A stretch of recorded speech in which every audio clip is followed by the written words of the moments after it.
Hi అండి, welcome back to our channel. ఈరోజు వీడియోలో ఒక చిన్న టిప్ అయితే షేర్ చేస్తున్నాండి. మనకి డ్రెస్సింగ్ టేబుల్లో కాటుక ఇలాంటివి అవుతూ ఉంటాయి కదండి, ఇలా లైన్స్ లాగా మనకి హైబ్రో పెన్సిల్స్ కానీ కాటుకవి కానీ ఏవైనా ఇలా నల్లటి మరకలు అనేవి పడుతూ ఉంటాయి మనకు కాటుకవి.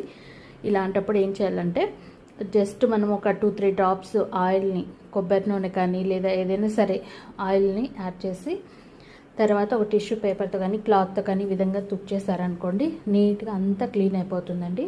మనకి ఆ మరకలు అనేవి అంటే కాటుక మరకలు అయితే పోతాయండి ఈజీగా. ఇలా ట్రై చేయండి ఎవరికైనా ఇలాంటి ప్రాబ్లం ఉంటే. నాకైతే హైబ్రో పెన్సిల్ తప్ప ఏముండదు ఇంట్లో అయితే. కాకపోతే హైబ్రో పెన్సిల్ అనేది ఎక్కువగా నేను యూజ్ చేయడం వల్ల ఏంటంటే ఇక్కడ మరకలు అలాంటివి పడుతూ ఉంటాయి. ఈ విధంగా క్లీన్ చేసుకోవడం వల్ల మనకి మెస్సీగా లేకుండా, మనకి ఆ మరకలు అనేవి లేకుండా నీట్గా కనిపిస్తుంది డ్రెస్సింగ్ టేబుల్ అనేది.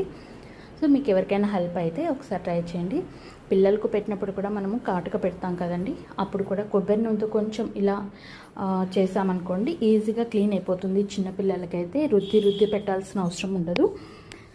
సో టిప్ నచ్చితే తప్పకుండా అయితే మన ఛానల్ని డైలీ ఫాలో అవుతుండండి. మీకు నచ్చినట్లయితే ఇంకా మరిన్ని ఇలాంటి వీడియోస్ అయితే మన ఛానల్లో వస్తూనే ఉంటాయి రెగ్యులర్గా. అయితే నచ్చితే లైక్ చేయండి, షేర్ చేయండి. కొత్త వాళ్ళు ఎవరైనా చూస్తున్నట్టయితే ప్లీజ్ సబ్స్క్రైబ్ చేసుకొని ఫాలో అవుతుండండి. ఈ టిప్ ఎలా అనిపించింది కామెంట్ చేయండి.